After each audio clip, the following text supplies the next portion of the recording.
Hello and welcome to the West Side Podcast. This is where we'll post some of our audio from our sermons on Sunday, and we're so glad that you're here. West Side's purpose is to behold the glory of God and become the people God made us to be as we belong to God and one another. We hope you enjoy, and thanks for tuning in.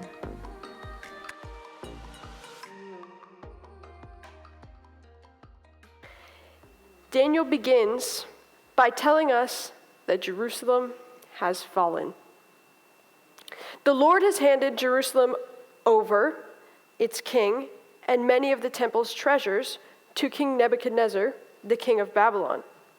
Handed over is not my wording, it's Daniel's, and it immediately sets up Daniel's perspective on the world that we're going to have the opportunity to see through and glean from for a little bit.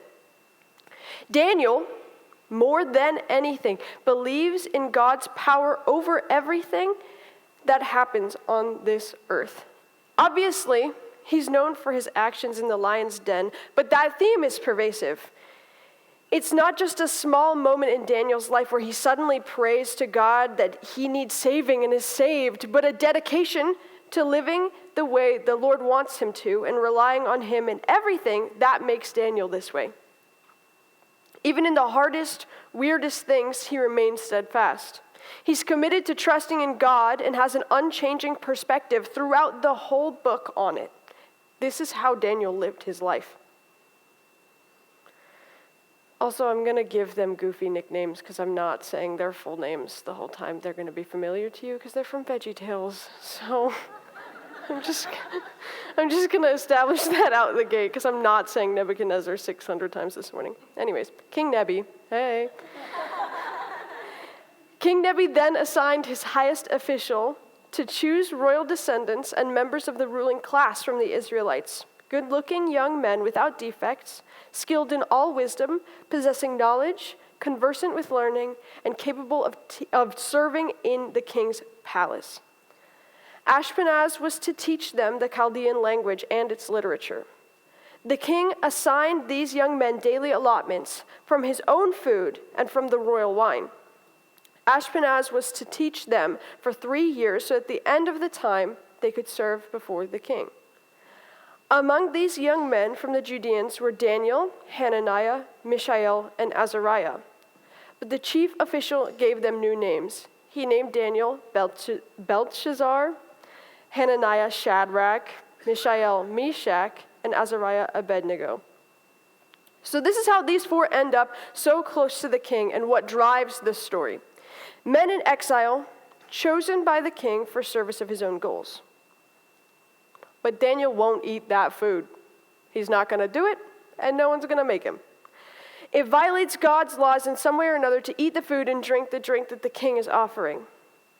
So he told the chief official, who was his buddy, and the chief official was like, dude, if you don't eat the food and drink the drinks that the king gives you, you're going to get all skinny and shriveled because of it, and then the king's going to have my head, and he's also going to have your head.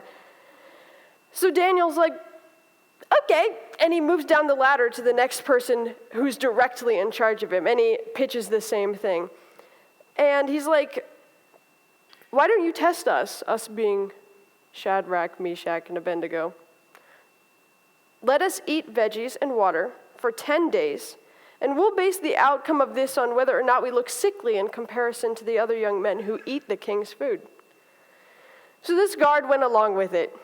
And imagine that, after 10 days, the boys looked better than all of the young men who were eating the king's food and drinking the king's drink. So the guard kept providing them a way to keep eating their veggies and drinking their water. And because of their faithfulness, God gave them knowledge, mastery of all literature, and wisdom. Daniel himself gained understanding for every type of vision and dream. This is the setup for the rest of the book and Daniel's experience.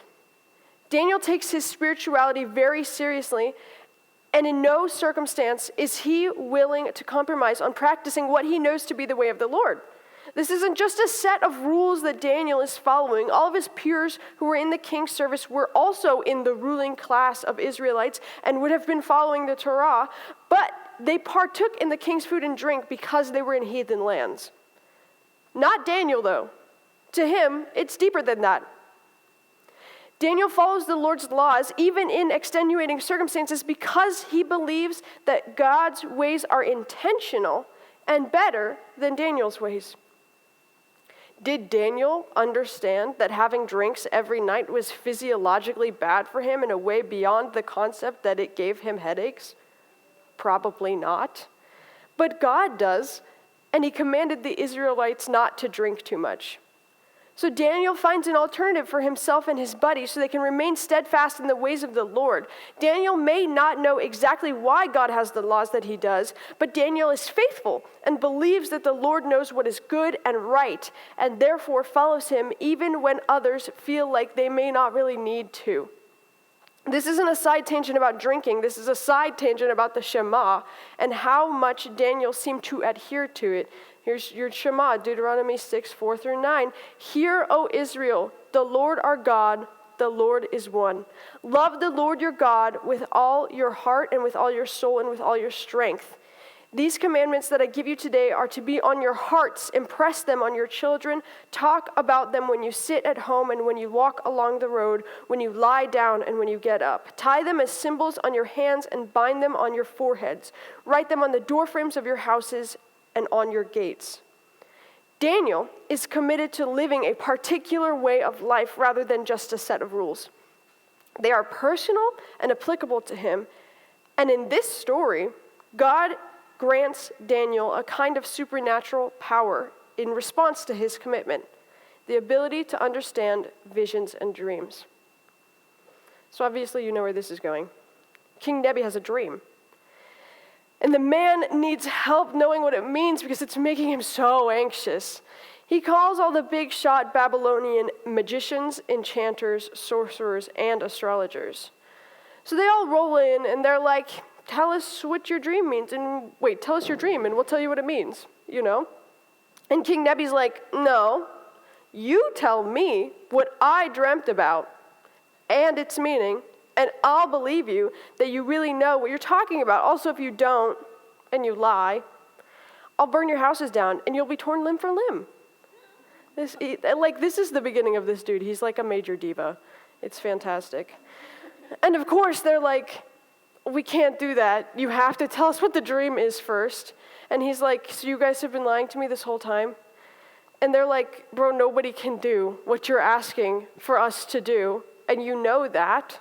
So King Nebi loses his cool and orders all the Babylonian sages to be killed, which does include Daniel and his friends.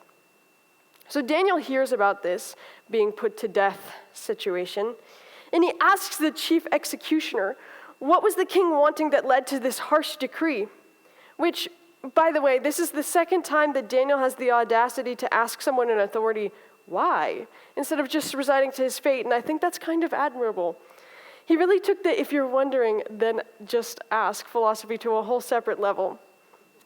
Anyways, the executioner then tells him what happened, and Daniel's like, no, I've got this. Put me in. And then he goes home to pray, and he tells his buddies to pray for him. And God reveals the vision and its meaning to Daniel that very night. So Daniel goes back to the executioner and tells him that he's ready to be taken to the king, where he says, sages, enchanters, dream interpreters, and diviners can't explain to the king the mystery he seeks. But there is a God in heaven, a revealer of mysteries who has shown King Nebuchadnezzar what will happen in the days to come. So Daniel does just that. He explains King Nebi's dream and how it predicts the future of the Babylonian Empire rolling into the Medes, then the Persians, then the Greeks, then the Ptolemies, then the Seleucids. Ooh, that one almost caught me. But how even after that, a greater kingdom will rise up. That's the kingdom of God. And it will reign forever. With Jesus' life, death, and resurrection, he ushers in the kingdom of God. It's this subversive way of living and caring for your neighbor and honoring your God, one that Daniel lives as a Jewish man, and with Jesus as the risen king of this kingdom, it has been released to all of the earth, and anyone can be a part of it.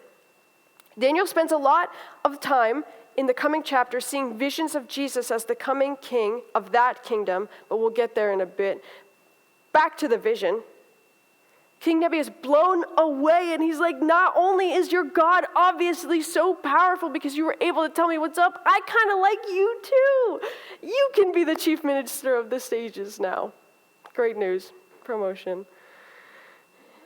Even though King Nebi just said, like right there, that he knows how powerful Daniel's God is, clearly that knowledge didn't reach his brain because he doesn't change his actions at all. He still decides to make this big old gold statue that he commands all his people to worship when they hear the music. It's really hard in all of these stories not to think of VeggieTales when I hear about them. But alas, there it is, the bunny. Okay, so you guys can look at that for a second. Obviously, based on the last 2 chapters, our boys Rakshak and Benny, they're not into this. They are not going to bow to that gold statue. King Nebi gets all mad, and he's like, really? You're going to be thrown into the fire, and what God will save you from my power? And they say to him, we don't need to answer your question. If our God, the one we serve, is able to rescue us from the furnace of flaming fire and from your power, your majesty, then let him rescue us. But if he doesn't, know this for certain, your majesty. We will never serve your gods or worship the gold statue you set up. So the Babylonian guards cranked the heat of the furnace up 7 times what they normally do when they, burn people alive. Very average day at work for these guys. And they bind the boys and they throw them in. And in a moment of awe, King Nebi asks, didn't we throw 3 guys bound into this fire? And his advisors are like, yep. And he's like, okay, then tell me why there are 4 men unbound and walking around in there, and why the 4th one looks supernatural? So they pull them out, and imagine that. They're totally fine. They don't even smell like fire. And King Nebi is dancing around again, praising God like he just did in the last chapter with Daniel, and he elevates the boys to higher positions in his kingdom. And then he makes this decree, which I'm including because it is so funny. This guy and his diva-ness. I now issue a decree to the people of every nation and language. Hello? I messed that up. It's okay. We're going. Whoever speaks disrespectfully about Shadrach, Meshach, and Abednego, and their God will be torn limb from limb, and their house made a trash heap, because there is no other God who can rescue like this. It's like 0 to 100% of the time with this man. He's very goofy. Now, this part of Daniel's story is so iconic and pervasive in culture, but we can't let that downplay that this is an important moment in our scriptures. Why do we love it so much? They knew what they had to do, and they locked in. They were scared, but they were strong about what they believed. It's profound and inspiring and all of that for good reason. But if we aren't careful with stories about persecution like this, it can lead to us thinking that lesser things are equivalent to this, and even more than that, to ignoring the general faithfulness that Rakshak and Benny exhibited in their average, non-furnished parts of their lives.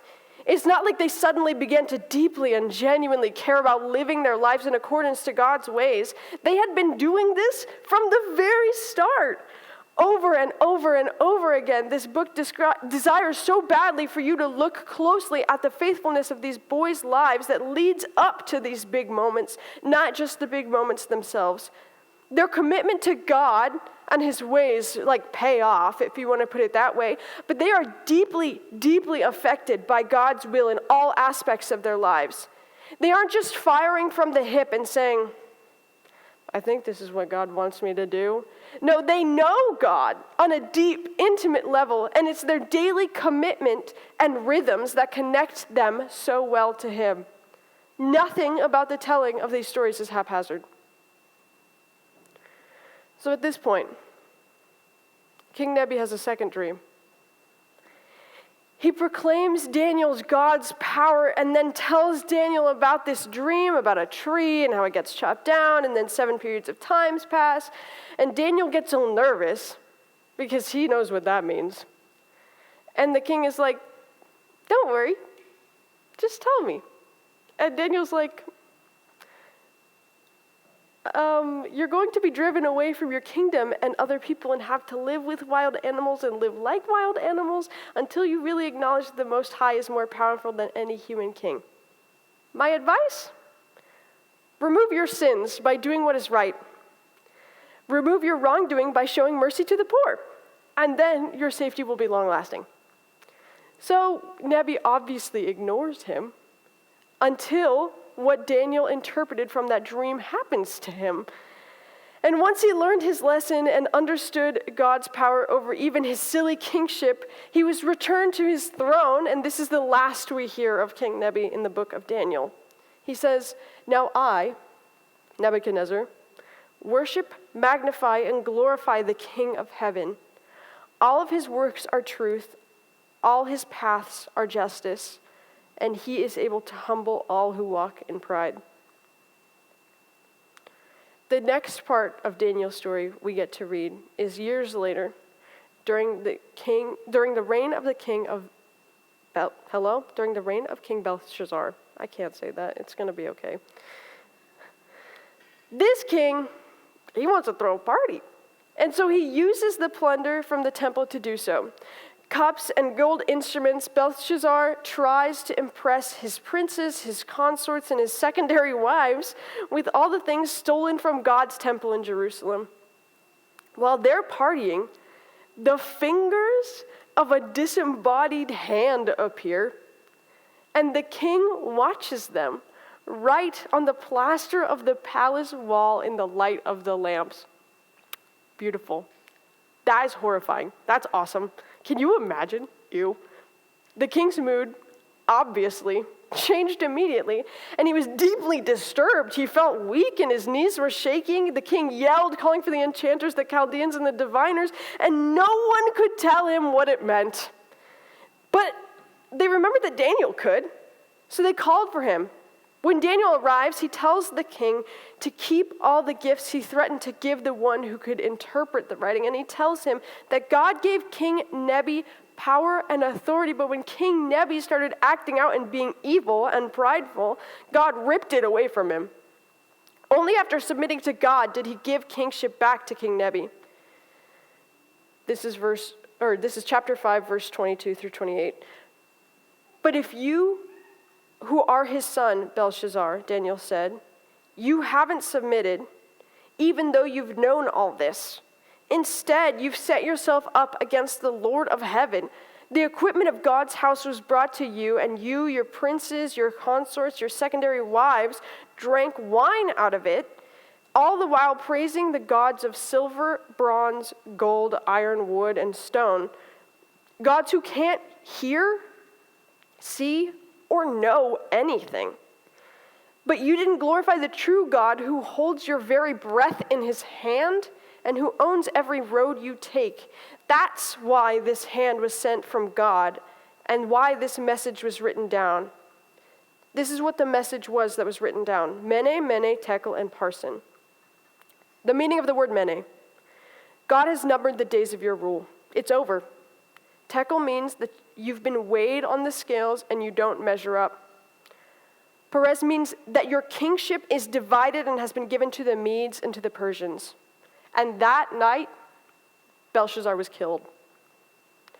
God doesn't mess with people who mock him or the oppression of other people. Those items came from the Lord's house, and in the process of taking them, many people died.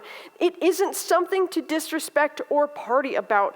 Idols and false gods don't fly in front of our God, because the only thing made in the image of God is you and me.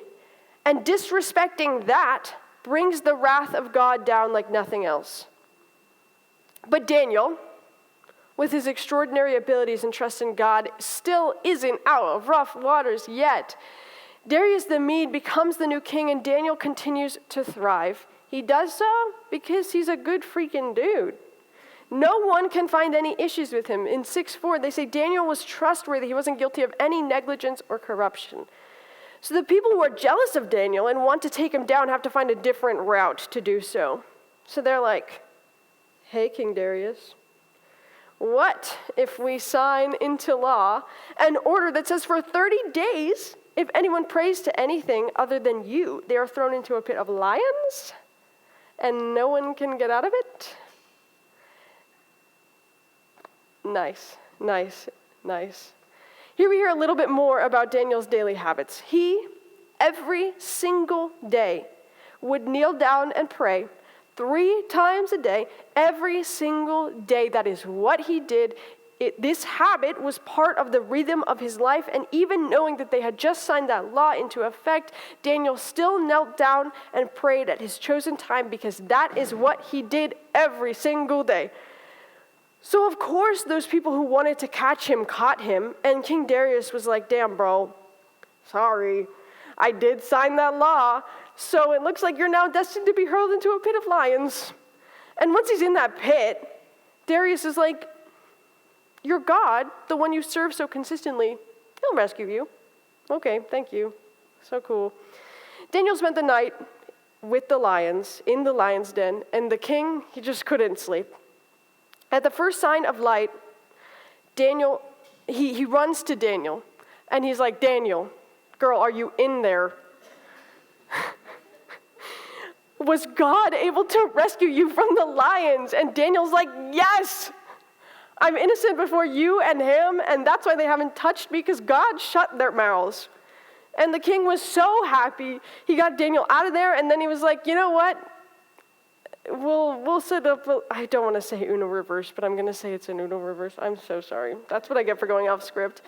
And so then he takes those guys who made him sign that law, and he puts them in the lion's den, and they hadn't even sealed it up before all the lions ate them. And then King Darius made this decree. It's 6:26 through 27.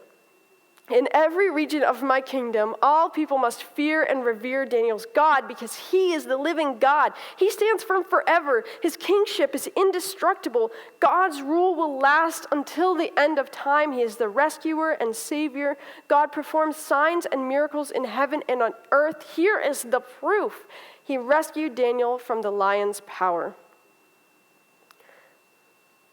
I worry, with stories like the lion's den, that they are used too often to fearmonger and not often enough to be important stories of oppression and God's distaste for it. In the back of my mind, at least, when I hear these stories, is a twisted Christianity asking me in less and less genuine ways if I would be willing to die for my faith. It's not about the question, I guess. It's more about how we use it.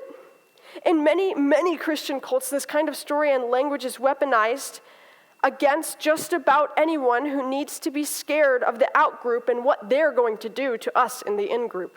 It's weaponized to keep men, women, and children in line and away from seeing the reality of their abuse.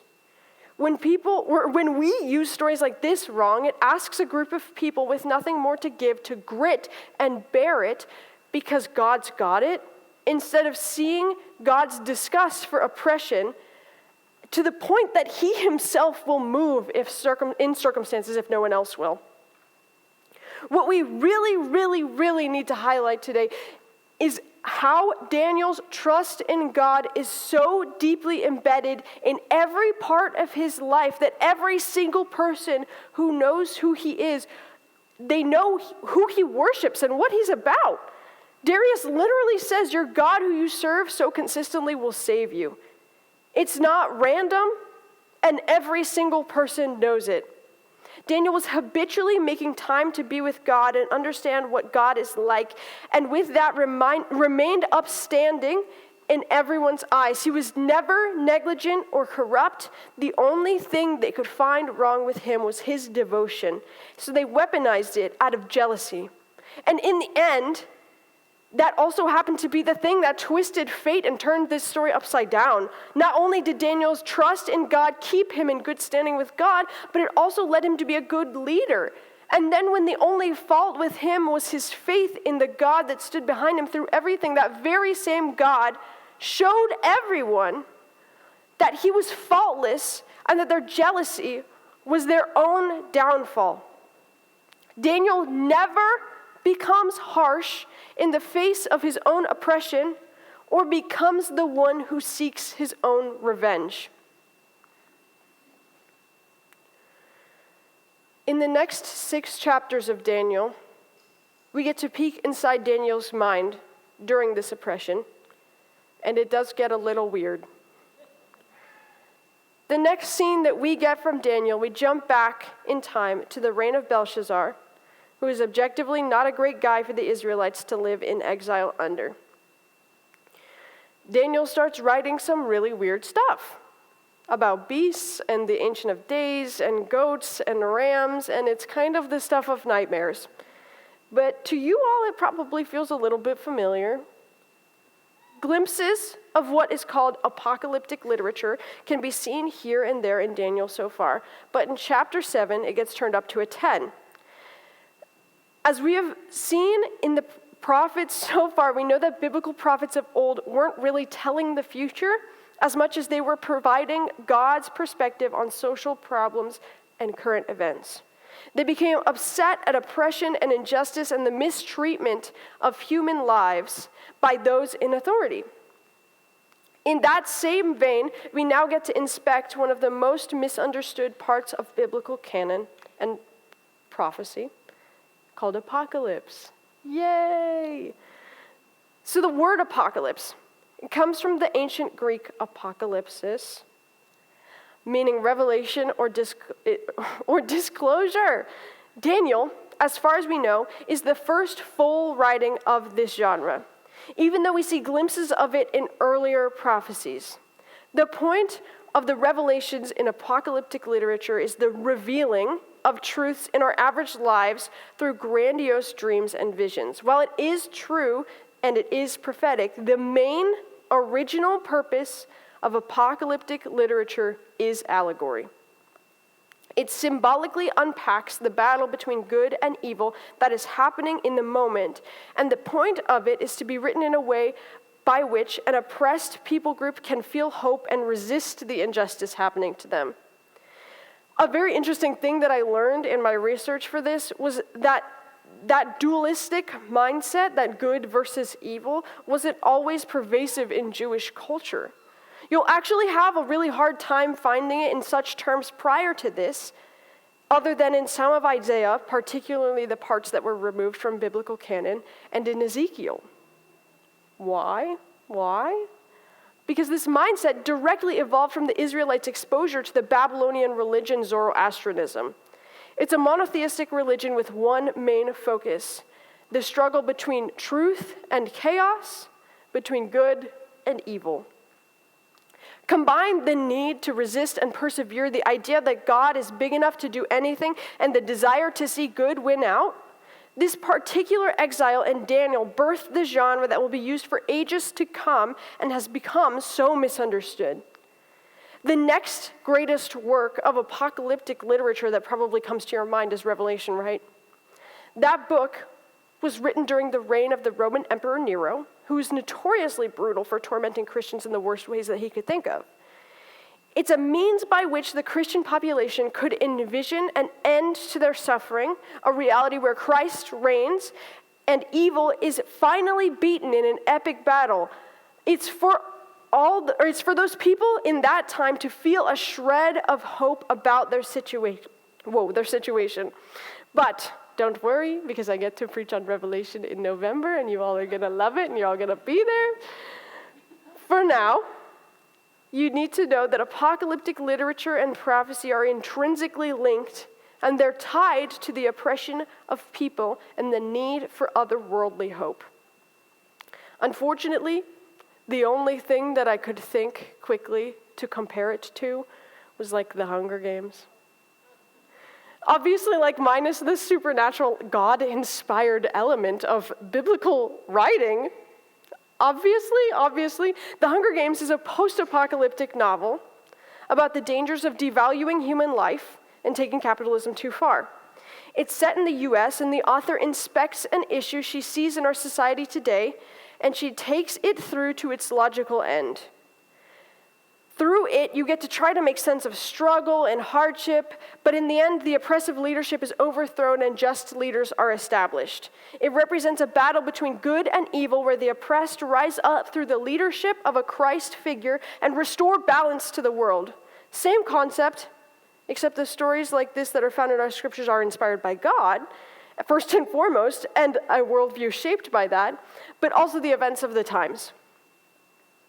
So today, I'm intentionally not going to walk us through all of Daniel's apocalypse. Number one, because I think that would take so much time, and we don't have that. And number two, because I don't think it would be very helpful.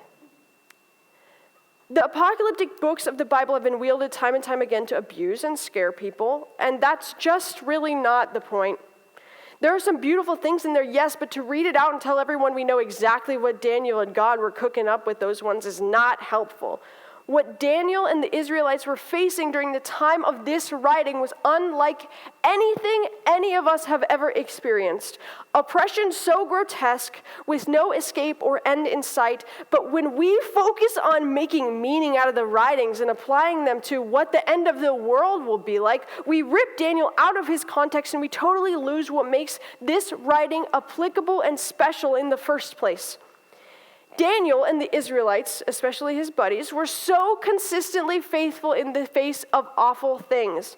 This wasn't just spur-of-the-moment faithfulness. It was a pervasive commitment to following the way of the Lord and trusting that he was going to come through and save them. They believe that the Lord has power over everything and that he will win out in the end. Daniel, because of his faithfulness and his trustworthiness, is trusted with the ability to interpret dreams and see visions to God's glory. Daniel sees visions of Jesus in the last 6 chapters and attempts to make sense of the unrest his people are feeling lost in Babylon. He's scared, but he believes throughout all of it that God will come through, as evidenced by his mindset made clear to us throughout the whole book. In chapter 9, he explains that he spends time meditating on the words of Jeremiah and is brought to fasting and confession before the Lord. Words which are so incredibly powerful that I'm going to read a section of them to you right now. It's in chapter 9.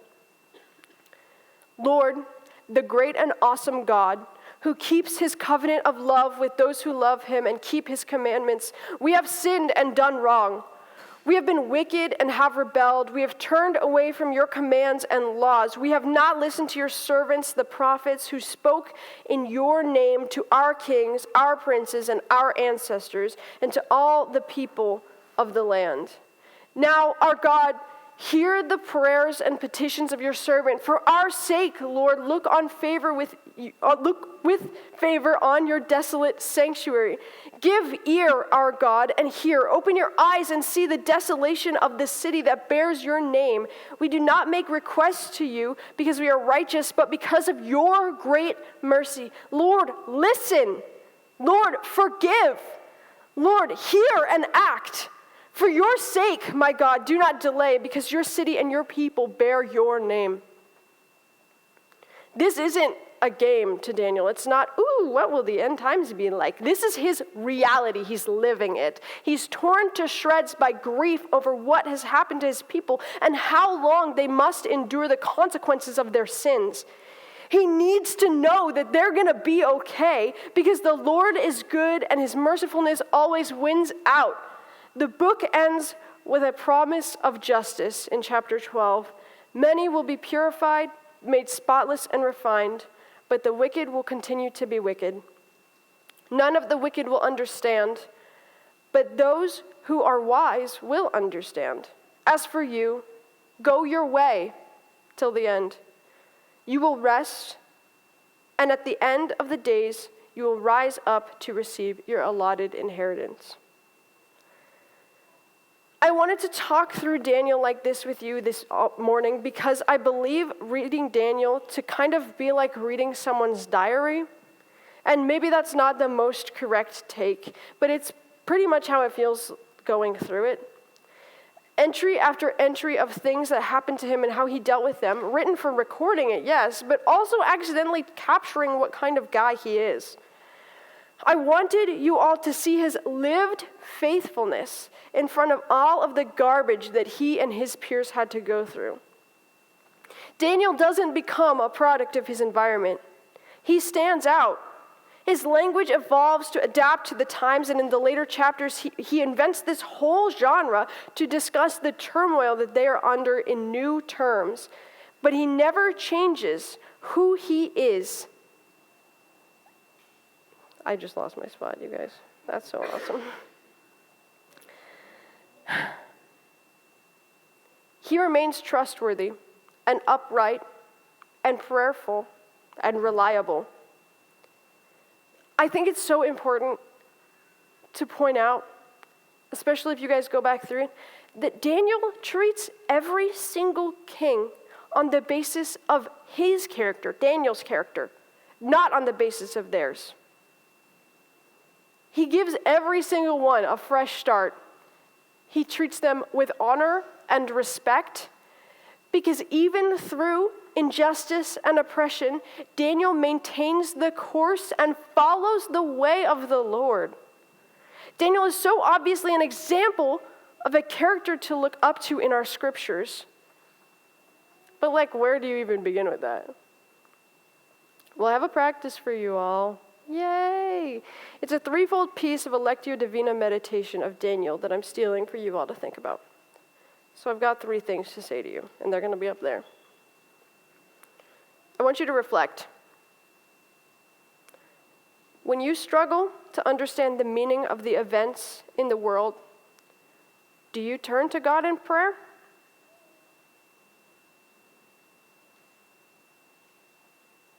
And today, I want you to pray for a discerning mind to see God's plan unfolding in human history.